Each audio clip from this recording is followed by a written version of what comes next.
Welcome. If you want to lock apps with password on your Xiaomi POCO X3, let's go for the settings. Right now we have to scroll down and we can go for the apps. Let's tap on the app lock, click to turn on, input your new lock method to protect the apps, click next. We don't want to add the Mi account. Okay, we don't want to add a fingerprint, and right now we can lock YouTube, for example. Then just go back and let's try to open YouTube.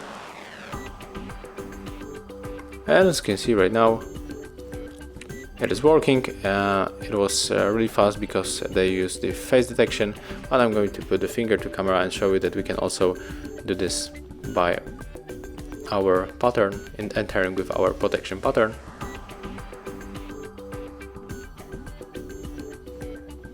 Okay, wait a minute, what is going on?